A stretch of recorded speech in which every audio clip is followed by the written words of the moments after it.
Hello everyone, my name is William Amzalag and I want to welcome you to our 9th episode of Jeunesse Longevity TV.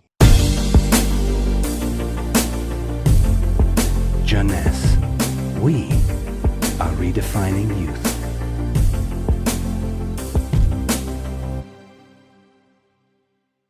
Obesity, or should I say globesity. Today, obesity is a worldwide epidemic disease. There is an outrageous eruption of a worldwide obesity even in the countries where not so long ago famine was the #1 health issue. The fatness of the world is changing rapidly, and this is very disturbing because it's going out of proportion and nobody can get any control of this new epidemic. Many children become obese and then become obese adults. The diseases associated with obesity, such as heart disease, cancer, and especially diabetes, will explode. That will mean a lot of sick people all over the world. The cost in terms of death, diseases, and money spending is just astronomical. Think about today. There is in the world about 3 billion people overweight and 800 million real obese. The cost of obesity in the United States is about $150 billion per year, which is 10% of the total US medical cost. So, what is the difference between overweight and obese? Overweight means that you gain only few kilos above standard, from 1 to 15 kilos for adults. Above this threshold, you're considered as obese. If you wish to get more detailed information, then you have to calculate your BMI, which means your body mass index, by using the following formula: your weight in kilo divided by your height in square meters. If your BMI shows score under 18.5 per square meter, it means that you need to gain weight. You are underweight. If it is between 18.5 and 25, you are in normal standard. Between 25 and 30, you are overweight, and above 30, you are qualified for obesity. Note that BMI is a standard tool which do not apply in extremes like very tall people or very small people, and also should be adapted to children. Why people become obese? It is very simple in theory, but become more complicated when we reach fat metabolism. We are gaining weight or fat when we eat more than we spend in terms of calorie, or when we spend less than we eat in terms of calorie. So how do we get energy? The body will get energy only from the food, knowing that 1 gram of carbohydrate will release 4 calories, same for proteins, but 1 gram of fat will release 9 calories. So all depend on how much you eat and what kind of food you eat. If the food is rich in fat or in protein or in sugars. Now, how do we spend energy? There are 3 ways to spend energy. The first one is what we call basal metabolism, which is the necessary energy required to get our body working and all our million of chemical reaction working and working properly. This requires approximately 1 calorie per kilo and per hour.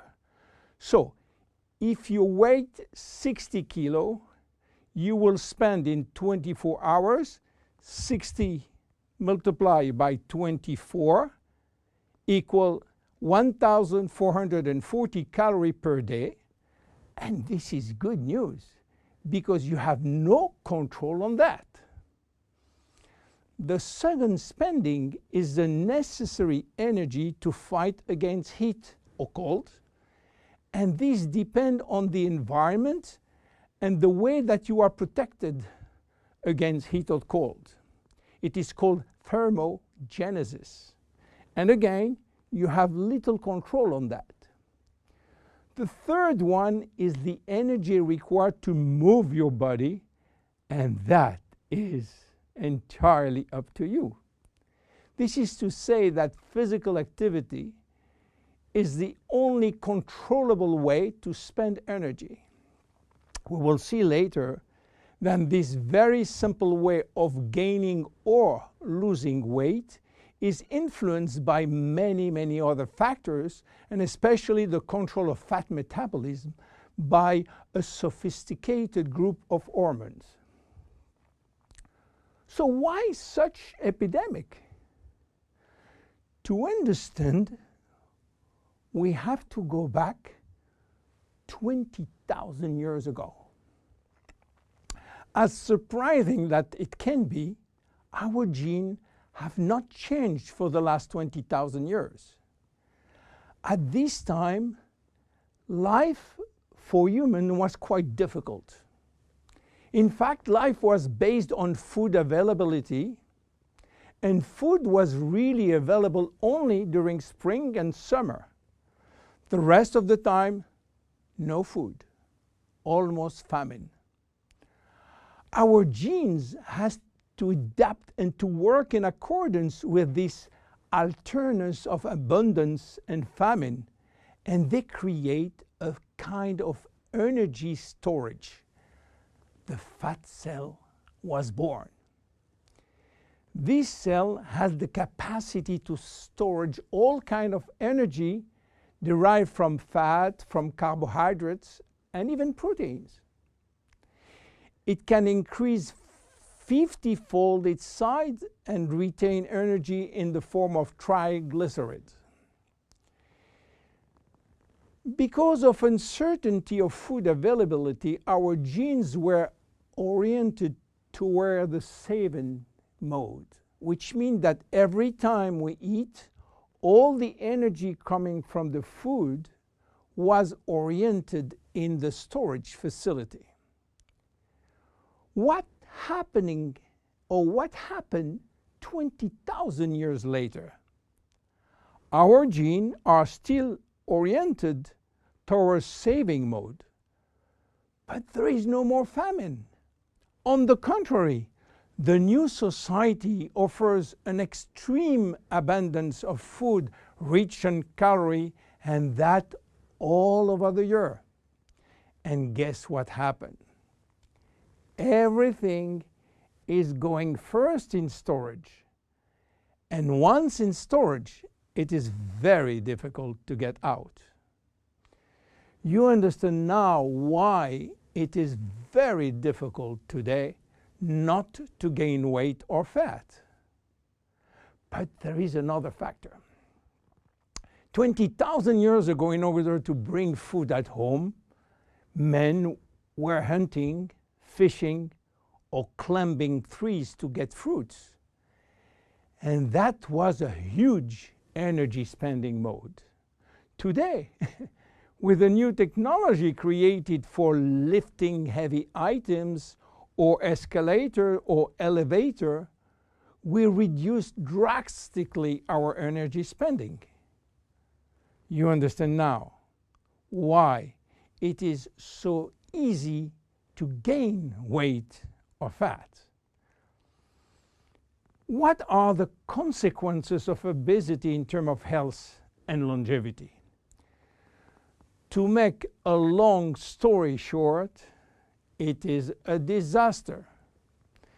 Being and staying obese will lead to a long list of chronic diseases, including cardiovascular disease, diabetes, cancer, metabolic syndrome, and consequently a drastic shortening of life.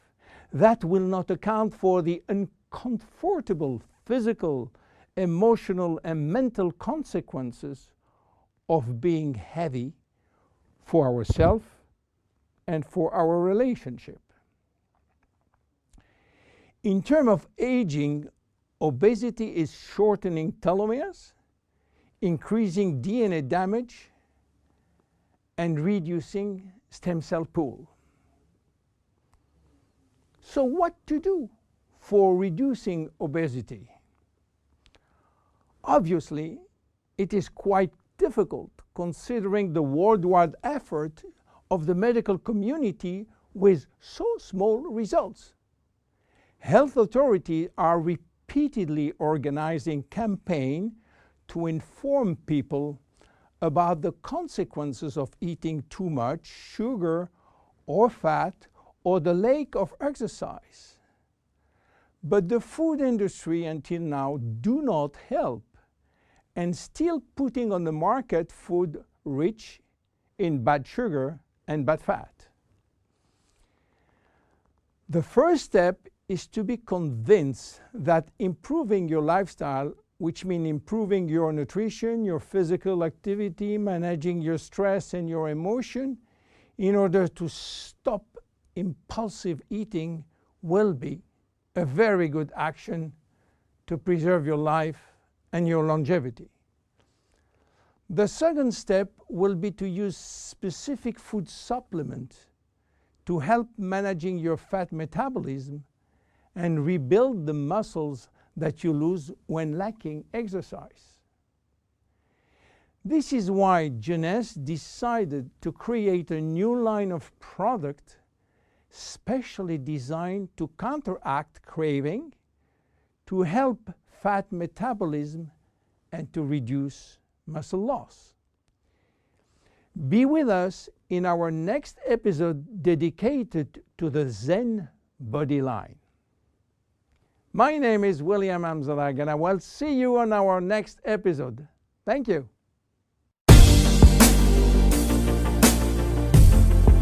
Jeunesse. We are redefining youth.